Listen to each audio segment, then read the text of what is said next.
नमस्कार प्यारे बच्चों, कैसे हो सब लोग। मैं राम शर्मा एक बार फिर से आपका हार्दिक स्वागत करता हूं आपके अपने आरडब्ल्यूए परिवार में। तो कैसे हैं सभी लोग, फटाफट से मुझे कमेंट बॉक्स में बताएंगे क्या ऑडियो वीडियो दोनों चीज़ें क्लियर है, साउंड क्लियर आ रहा है, कोई प्रॉब्लम तो नहीं है, वीडियो साफ साफ दिखाई दे रही है, कोई दिक्कत तो नहीं है। फटाफट से बताइए। Radhe Radhe, good morning. अरे बड़ी तेज़ी के साथ आपके कमेंट्स भागते हैं, पता ही नहीं चलता है।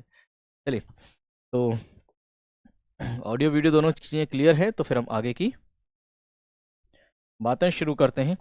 जैसा कि हमेशा से करते आए हैं, रिवीजन करेंगे और उसके बाद फिर आगे बढ़ेंगे। ठीक है। तो कल की अगर मैं रिवीजन के बारे में बात करूं, कल की क्लास के बारे में बात करूं, कल हमने डिस्कशन किया था हमारे उपसह संयोजी बंध के बारे में। किसके बारे में? उपसह संयोजी बंध, जिसे आप हिंदी में सॉरी जिसे आप इंग्लिश में कहते हैं कोऑर्डिनेट बॉन्ड। क्या कहते हैं इंग्लिश में आप? इंग्लिश में आप कहते हैं कोऑर्डिनेट बॉन्ड। क्लियर? मैंने बताया कि ऐसा बंध है जिसके द्वारा केंद्रीय परमाणु से, किससे?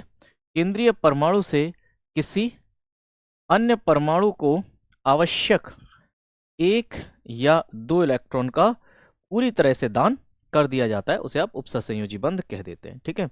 जैसे मैंने आपको NH3 की स्ट्रक्चर में बताया कि NH3 के साथ में अगर एक हाइड्रोजन जुड़ना, अच्छा ये इलेक्ट्रॉन पेयर के बारे में था, लोन पेयर के बारे में। ठीक है, लोन पेयर क्लियर होगा आपको, ये तो मुझे बताने की जरूरत अब नहीं है। ठीक है।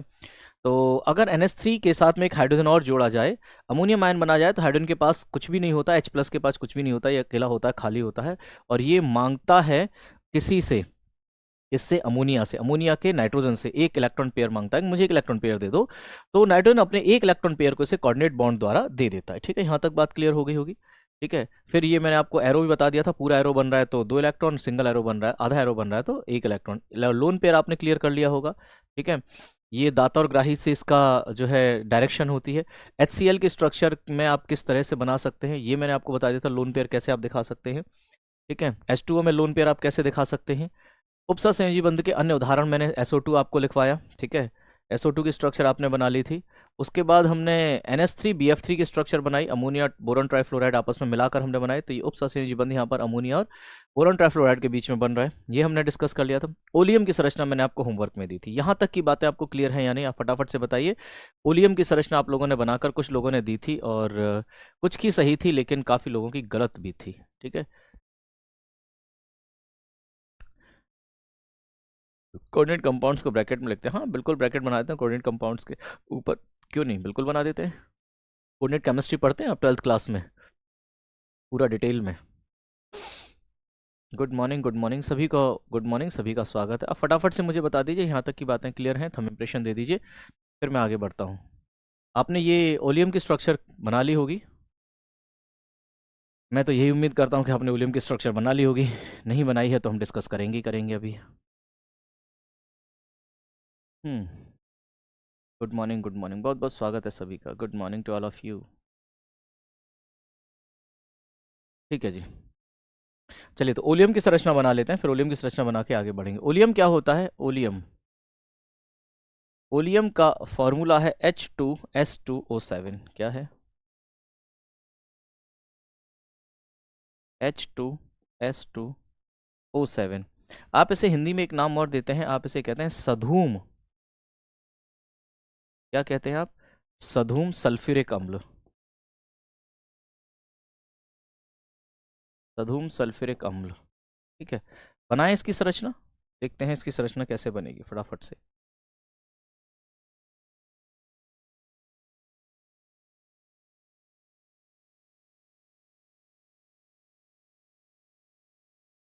देखो कैसे बना सकते हो। आपके पास है सल्फर, ठीक है, एक सल्फर, ये दूसरी सल्फर। ठीक है। आपके पास ऑक्सीजन कितने हैं? H2S2O7, 7 oxygen. ठीक है। तो एक, दो, तीन, चार, पाँच, छ। अब सातवां ऑक्सीजन कहाँ लेना है? तो सातवां ऑक्सीजन इन दोनों के बीच में ले लेना। कहाँ? इन दोनों के बीच में। तो फिर मुझे थोड़ी सी जगह करनी पड़ेगी, थोड़ी सी जगह बना देते हैं।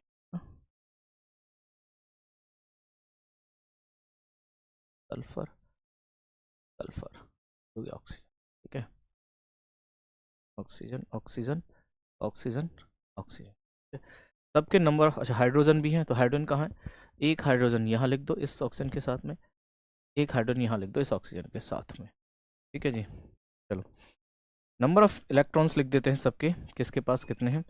सल्फर और ऑक्सीजन सबके पास 6 6 इलेक्ट्रॉन है। कितने हैं? 6 6 इलेक्ट्रॉन। ठीक है, चलो मैंने इलेक्ट्रॉन लिख देता हूँ। सल्फर के पास एक,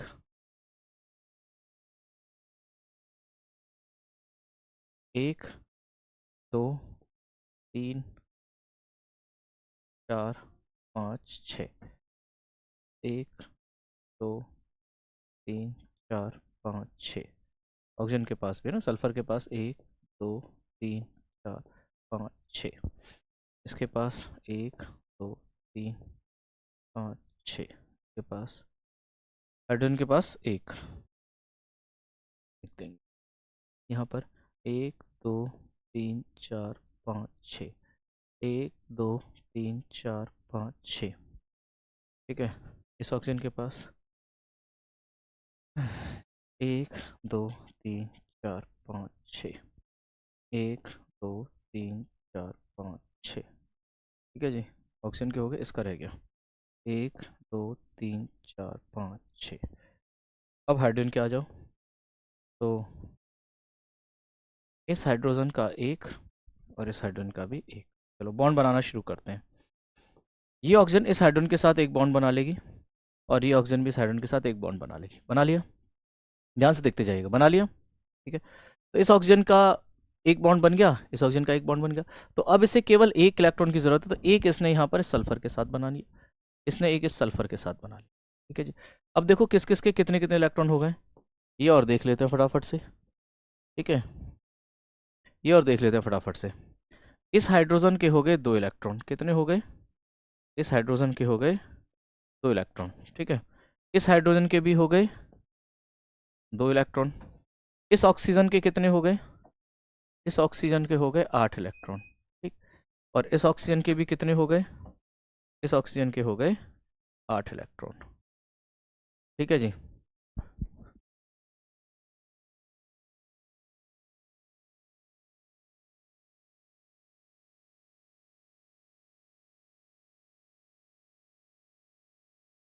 तो इनके पूरे हो गए। अब मैं अगर इस सल्फर के बारे में बात करूं, इस सल्फर के कितने हो गए? 7। तो इस सल्फर ने एक बॉन्ड यहां बना लिया, इस सल्फर ने एक बॉन्ड यहां बना लिया और इस सल्फर ने एक बॉन्ड यहां बना लिया। ठीक, अब इस सल्फर के कितने हो गए बताओ? इस सल्फर के कितने हो गए? 6 खुद के पास थे, एक बॉन्ड यहाँ एक बॉन्ड यहाँ, तो इसके हो गए 8 इलेक्ट्रॉन। और इस सल्फर के भी कितने हो गए? इस सल्फर के भी हो गए 8 इलेक्ट्रॉन। हो गए जी। इस ऑक्सीजन के कितने हो गए? 6 खुद के पास थे, एक इधर से आए एक इधर से आए, तो इस ऑक्सीजन के भी हो गए 8 इलेक्ट्रॉन। बात समझ में आ रही है? सबके हो गए, मतलब इस लाइन पे जो चल रहे हैं इन सबके 8 8 इलेक्ट्रॉन, 2 2 इलेक्ट्रॉन पूरे हो गए। ठीक है, बात समझ में आ रही है? इन सबके हो गए। अब बचे कौन कौन? एक तो ये वाले ऑक्सीजन बचे, ये 4 ऑक्सीजन बचे। ठीक है, अब ये कहेंगे भाई हमारी भी तो हेल्प करो, हमारी भी तो हेल्प करो। तो अब सल्फर कहेगा कि मेरे पास लोन पेयर हैं, मेरे पास क्या पड़े हुए हैं? लोन पेयर पड़े हुए हैं। आप चाहो तो मुझसे लोन पेयर उधार ले सकते हो, ले सकते हो या नहीं? ये लोन पेयर पड़े हुए हैं सल्फर के पास, पड़े हुए हैं। तो सल्फर क्या कहेगा कि लोन पेयर से आप मुझसे इलेक्ट्रॉन ले लो। ये लोन पेयर वाले इलेक्ट्रॉन सल्फर इन्हें दे देगा, ये लोन पेयर वाले इलेक्ट्रॉन सल्फर इन्हें दे सकता है और इनके भी पूरे पूरे हो जाएंगे। बात समझ में आ गई? बात समझ में आ गई यहाँ तक? ठीक है, संरचना समझ में आ गई। चलो मैं संरचना और आसान बना देता हूँ आपके लिए अगले वाले पेज पे इसकी। ठीक है, यहाँ पर मैंने आपको इलेक्ट्रॉन्स दिखा दी इसमें कैसे हो रहे हैं। अब संरचना कैसे दिखाई देगी इसकी, तो वो संरचना दिखा देता हूँ आपको।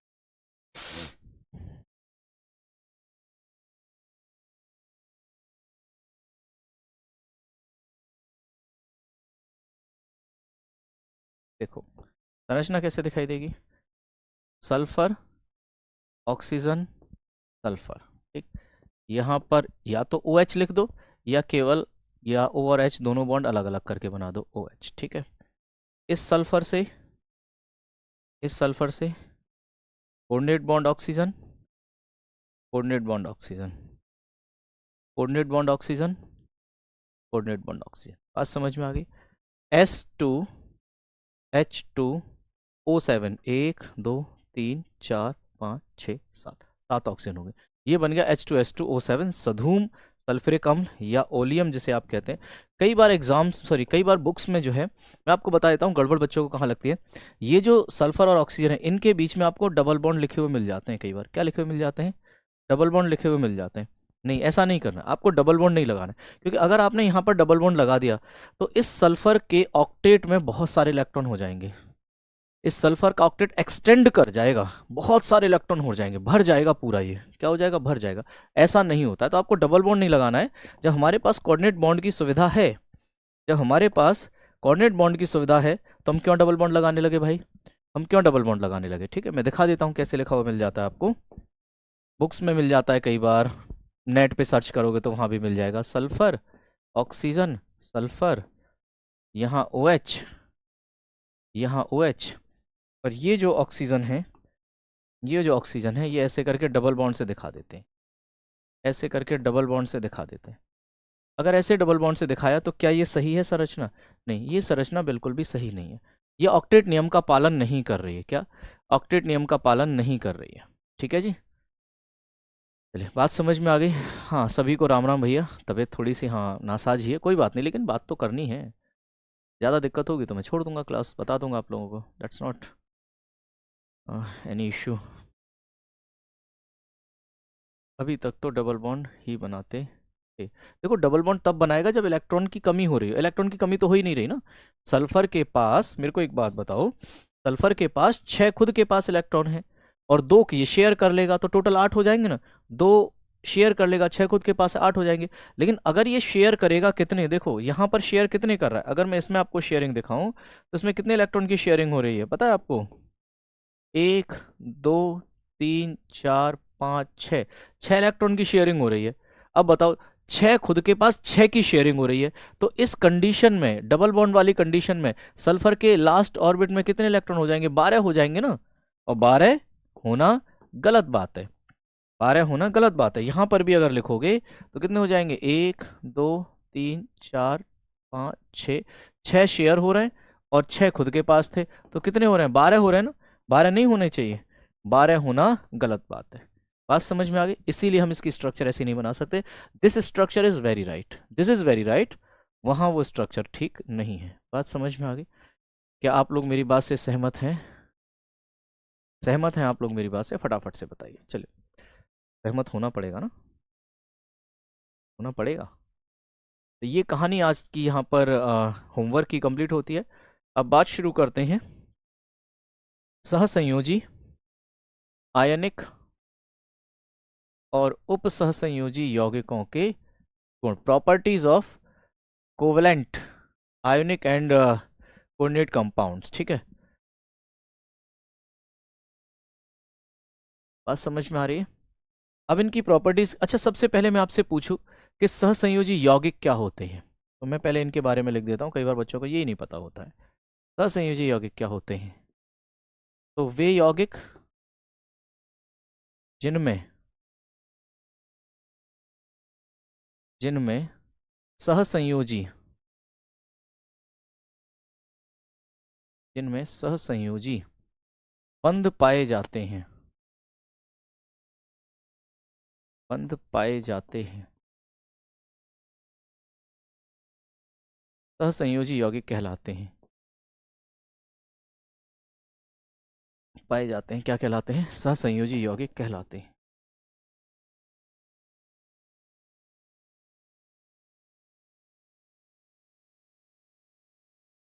यौगिक कहलाते हैं।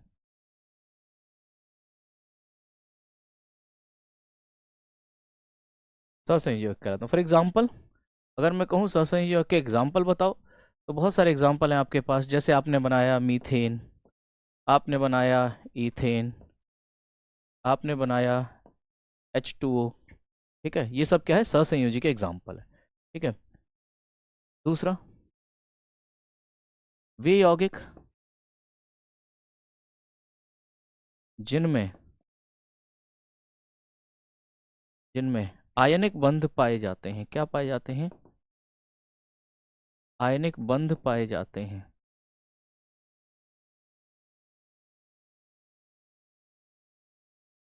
पाए जाते हैं। क्या होता है? आयनिक बंध पाए जाते हैं। क्या कहलाते हैं? आयनिक यौगिक कहलाते हैं। क्या कहलाते हैं? आयनिक यौगिक कहलाते हैं। आयनिक यौगिक।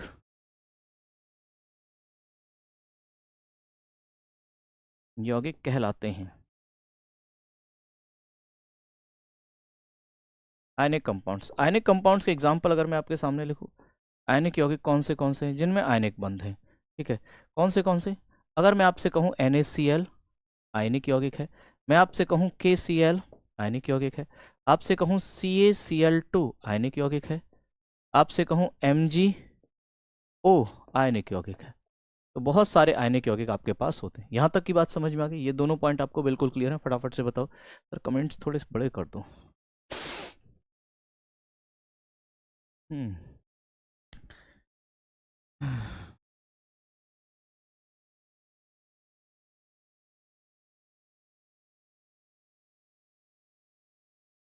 कोई बात नहीं, मैं अविनाश सर से बात कर लूँगा, ठीक है।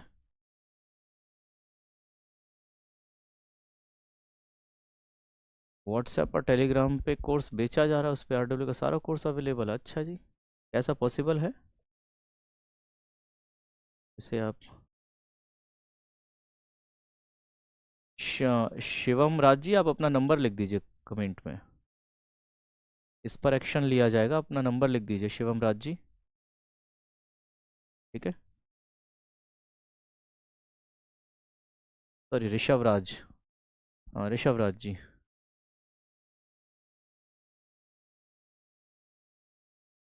ठीक है। आप नंबर लिख दीजिए, इस पर एक्शन ज़रूर लिया जाएगा, ठीक है। चलो नेक्स्ट। अब अगर मैं आपसे पूछूं कि उपसहसंयोजी यौगिक क्या होते हैं? उपसहसंयोजी यौगिक क्या होते हैं? तो वे यौगिक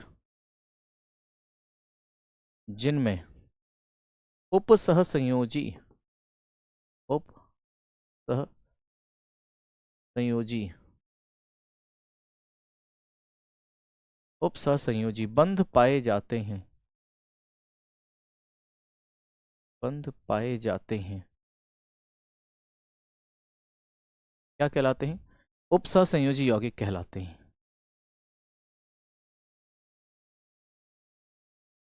उपसहसंयोजी यौगिक कहलाते हैं, यौगिक कहलाते हैं।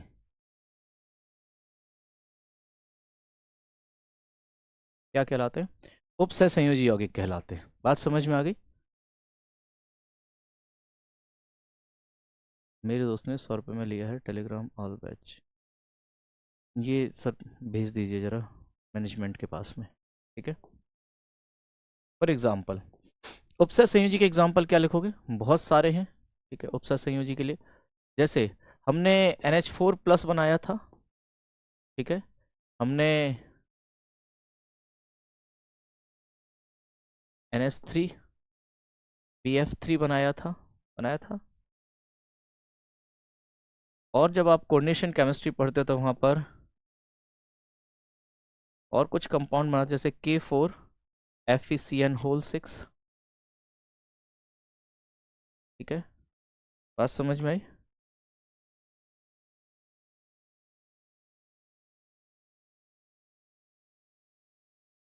बात समझ में आई? तो ये हमारे उपसहसंयोजी यौगिक हैं। क्या हैं? उपसहसंयोजी यौगिक हैं, ठीक है। एक बात और, ये जो उपसहसंयोजी यौगिक हैं, इसे समन्वय भी कहा जाता है। क्या कहा जाता है? समन्वय बंध, समन्वय बंध, ठीक है। और ये जो उपसहसंयोजी यौगिक है, इसे समन्वय यौगिक भी कहा जाता है। क्या कहा जाता है? समन्वय यौगिक।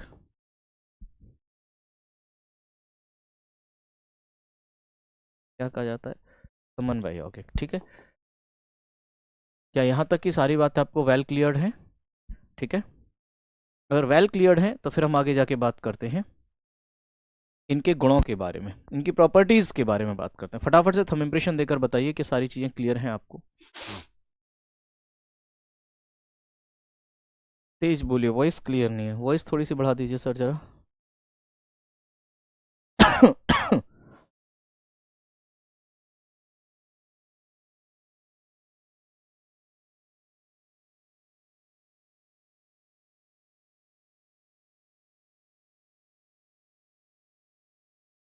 हाँ जी, क्लियर है सब लोगों को? ठीक है जी। वॉइस। अब आते हैं इनकी प्रॉपर्टीज़ के बारे में। बहुत ध्यान से इनकी प्रॉपर्टीज़ आप देखते जाएंगे और मुझे बताते जाएंगे जहाँ भी आपको समझ में ना आए। मैंने एक टेबुलर फॉर्म में प्रॉपर्टीज़ लिखी हैं। इसका कारण ये है कि आपको यहाँ से इनकी, हाँ ये टेबल बनानी है भाई, बना लेना ये टेबल, अच्छा रहेगा। ठीक है, चलो। तो टेबल बहुत आसान है, कोई प्रॉब्लम है नहीं। ठीक है, तो अगर मैं बात करूँ इस टेबल के बारे में, तो टेबल क्यों बनाई, इसका कारण ये है कि यहाँ से आपको प्रॉपर्टी भी क्लियर होगी और डिफरेंस भी क्लियर होंगे। प्रॉपर्टी भी क्लियर होगी और डिफरेंस भी क्लियर होंगे। ठीक है, हाँ जी, शिव बालक कमेंट पढ़ते हैं आपका, क्यों नहीं पढ़ते भाई। चलो, मैं बात करने जा रहा हूँ सहसंयोजी यौगिक के बारे में। किसके बारे में? सहसंयोजी यौगिक। सहसंयोजी यौगिक का निर्माण कैसे होता है? परमाणुओं के बीच इलेक्ट्रॉनों के साझाकरण से, इससे होता है। परमाणुओं के बीच इलेक्ट्रॉनों के साझाकरण से। जब परमाणुओं के बीच इलेक्ट्रॉन साझा करते हैं तो क्या बनाते हैं? सहसंयोजी यौगिक बनाते हैं। ठीक है, ये कैसे बनते हैं? इलेक्ट्रॉन के स्थानांतरण से बनते हैं, यानी एक देता है दूसरा लेता है, एक देता है दूसरा लेता है। अब से रिलेटेड कोई इशू होता है, हेल्प नंबर कॉल करने पर कोई रिसीव नहीं तो सर इसे भी भेज दीजिए मैनेजमेंट। ठीक है, चलो। उपसहसंयोजी, जब एक परमाणु दूसरे को अपने इलेक्ट्रॉन की जोड़ी दान करता है, दोनों इलेक्ट्रॉन एक ही परमाणु से आते हैं। बात समझ में? तो क्या बनते हैं? उपसहसंयोजी बनते हैं। क्या बनते हैं? उपसहसंयोजी। बात समझ में आई? तीनों के बनने का तरीका समझ में आ गया। ये बनते हैं साझाकरण से, ठीक है, ये बनते हैं स्थानांतरण से, और ये बनते हैं जोड़ी दान करने से।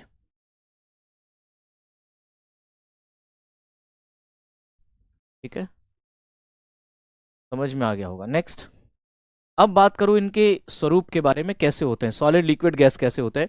तो ये हमारे जो सहसंयोजी यौगिक हैं, गैस भी होते हैं, द्रव भी होते हैं, या मुलायम ठोस।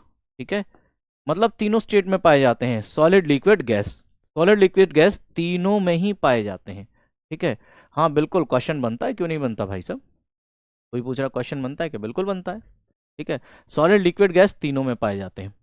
आयनिक यौगिक, या तो ये ठोस होते हैं या क्रिस्टलाइन होते हैं। क्या होते हैं? क्रिस्टलाइन। क्रिस्टलाइन तो आपने सुना होगा ना, क्रिस्टलाइन शब्द आपने सुना होगा, क्रिस्टलाइन शब्द आपने सुना होगा। स्फटिकीय कहते हैं, क्रिस्टलाइन कहते हैं, भंगुर भी कहा जा सकता है इन्हें। क्या कहा सकता है? भंगुर। भंगुर का मतलब ब्रिटल, आप तोड़ना चाहोगे तो टूट के बिखर जाएंगे। क्या होगा? टूट के बिखर जाएंगे। ठीक है, बात समझ में आ गई। नेक्स्ट, अगर मैं इसमें बात करूं, इस पॉइंट, स्वरूप इनका कैसा होता है, तो इनका स्वरूप सहसंयोजक यौगिकों के जैसा, मतलब सॉलिड लिक्विड गैस। ठीक है, कैसा? ये सॉलिड फॉर्म में भी मिल सकते हैं, लिक्विड फॉर्म में भी मिल सकते हैं। ठीक है, रेयरली गैस, रेयरली है ना, गैस में भी मिल सकते हैं लेकिन कम, गैस में भी मिल सकते हैं लेकिन कम। ठीक है, तो ये है हमारे कौन? उपसहसंयोजक। अब बात आती है गलनांक या क्वथनांक के बारे में। इसके बारे में, गलनांक या क्वथनांक, गलनांक या क्वथनांक। ठीक है, अब तुम लोगों में से मुझे ये बताएंगे गलनांक और क्वथनांक क्या होते हैं। गलनांक और क्वथनांक क्लियर है सब लोगों को? गलनांक और क्वथनांक में कोई दिक्कत तो नहीं है? कमेंट्स दिखा दीजिए जरा। गलनांक और क्वथनांक में कोई दिक्कत तो नहीं है?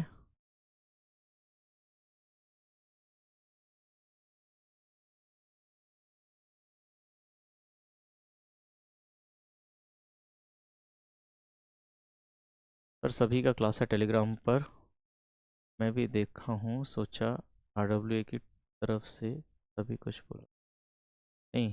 हाँ बिल्कुल, फिट करी जैसे स्वाति जी, बिल्कुल सही बात है। ये कुछ देखना, ऊपर हिंदी में कोई कमेंट किया था बच्चे ने, वो कुछ ज़्यादा बड़ा डाउट था किसी का।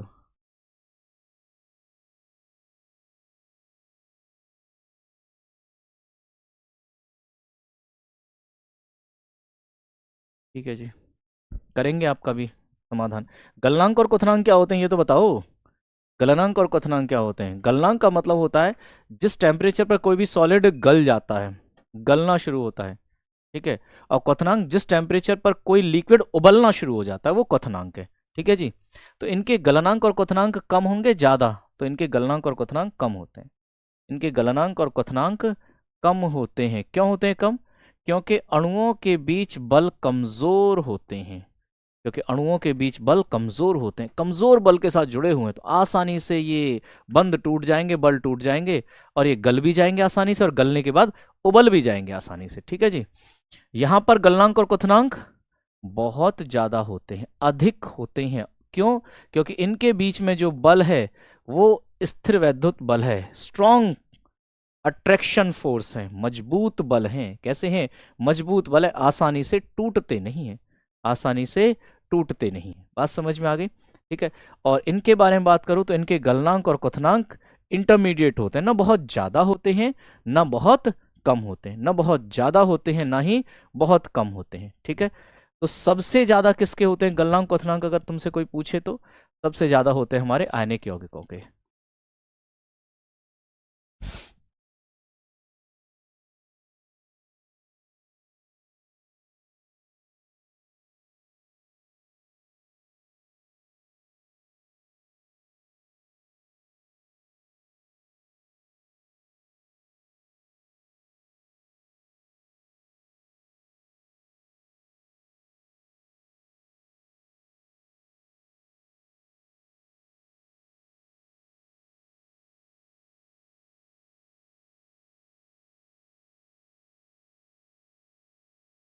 अब और आसान हो जाएगा तुम्हारे लिए।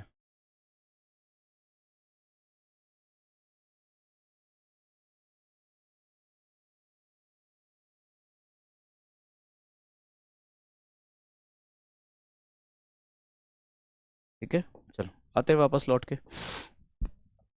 उनके मध्यम होते हैं। अब विद्युत चालकता के बारे में बात करें। किसके बारे में? विद्युत चालकता। विद्युत चालकता का मतलब अगर आप इसमें विद्युत धारा प्रवाहित करते हैं, इसमें करंट डालने की कोशिश करते हैं, तो क्या विद्युत धारा प्रवाहित होगी? नहीं, यहां विद्युत धारा प्रवाहित नहीं होती, ठीक है। कहा जाता है अच्छे चालक नहीं है क्योंकि मुक्त आयन नहीं पाए जाते, ठीक है। अच्छे चालक नहीं है, आप इनमें विद्युत का चालन नहीं करा सकते क्योंकि इनमें मुक्त इलेक्ट्रॉन नहीं है या मुक्त आयन नहीं है, जिससे इनके अंदर विद्युत चालकता प्रवाहित नहीं होती है।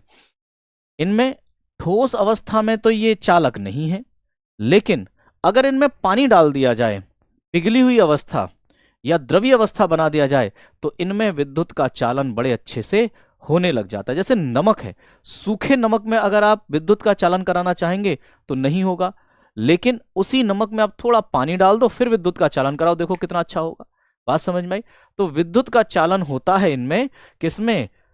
पिघली हुई अवस्था में। किसमें? मॉल्टन स्टेट में या जलीय विलयन में तो बड़े ही अच्छे चालक होते हैं, जलीय विलयन में तो बड़े ही अच्छे चालक होते हैं, ठीक है जी। बात समझ में आ गई? नेक्स्ट, अगर मैं बात करूं इनमें उपसहसंयोजी में, तो इनमें विद्युत चालकता सामान्यतः ये चालक नहीं है, विद्युत चालकता इनमें नहीं है। बहुत कम ऐसी कंडीशंस बनेंगी जबकि कोई उपसहसंयोजी यौगिक विद्युत का चालन कर रहा होगा, बहुत कम कंडीशन ऐसी बनेंगी, ठीक है जी। आगे बढ़ते हैं, विलेयता के बारे में बात करें। विलेयता का मतलब होता है घुलना, विलेयता का मतलब होता है घुलना। हमारे ये यौगिक किसी विलायक में घुलते हैं या नहीं, और अगर घुलते भी हैं तो किस तरह के विलायक में घुलते हैं। जैसे अगर मैं आपसे कहूं, क्या हर एक प्रकार का विलेय जो हमारे पास ठोस है वो किसी भी प्रकार के विलायक में घुल जाएगा? मैं आपसे कहूं पानी है मेरे पास, क्या पानी में सब कुछ घुल जाएगा? या मेरे पास बेंजीन है, बेंजीन में सब कुछ घुल जाएगा? या मेरे पास अल्कोहल, अल्कोहल में सब कुछ घुल जाएगा? ऐसा संभव है क्या? बताइए फटाफट। एक बार गलनांक और क्वथनांक बता दें। ठीक है जी, गलनांक और क्वथनांक बिल्कुल बना देंगे, गलनांक और क्वथनांक जरूर बता देंगे, ठीक है। चलो, बॉइलिंग पॉइंट, फ्रीजिंग पॉइंट जरूर बता देंगे, ठीक है। तो फिलहाल हम जहां चल रहे थे वहां आगे बात करते हैं। विलेयता क्या है? विलेयता का मतलब होता है घुलना, विलेयता का मतलब घुलना, ठीक है। हाँ, बात बिल्कुल सही है। आप कहें पानी में सब कुछ घुल जाएगा तो संभव नहीं है।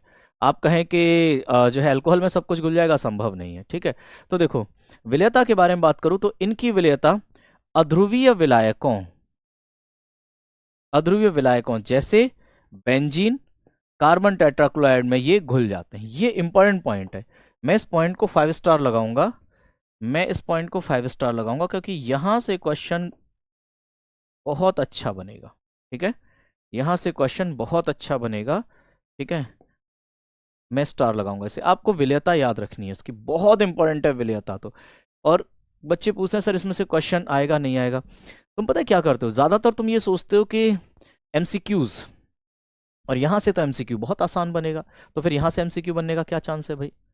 यही तो चलता है हमारे दिमाग में कि भाई क्वेश्चन तो एमसीक्यू आते हैं, और यहां से एमसीक्यू अगर बनाओगे इसमें से तो बहुत आसान एमसीक्यू बनेगा। क्या इतना आसान एमसीक्यू आएगा? नहीं, यहां से एमसीक्यू नहीं बनेगा, यहां से बनेंगे असर्शन रीजन, यहां से बनेंगे असर्शन रीजन, यहां से बनेंगे स्टेटमेंट। क्या बनेंगे? स्टेटमेंट। बात समझ में आई?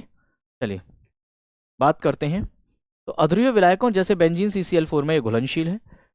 हमारे आयनिक यौगिक, इनकी विलेयता के बारे में अगर मैं बात करूं, इनकी विलेयता के बारे में बात करूं तो जल जैसे ध्रुवीय विलायकों में ये घुलनशील है।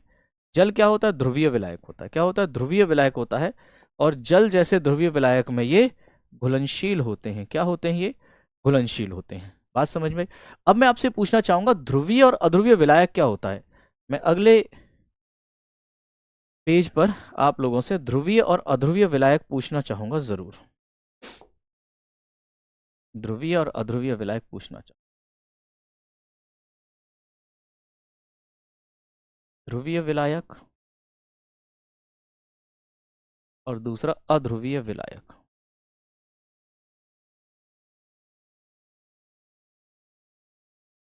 अध्रुवीय विलायक, ध्रुवीय विलायक और अध्रुवीय विलायक।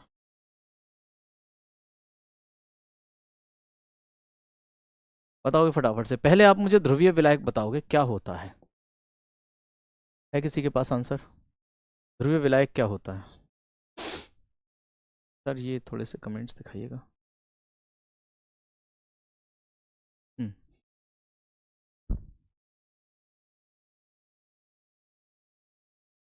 हाँ बिल्कुल, कोई बात नहीं, बिल्कुल कर देंगे।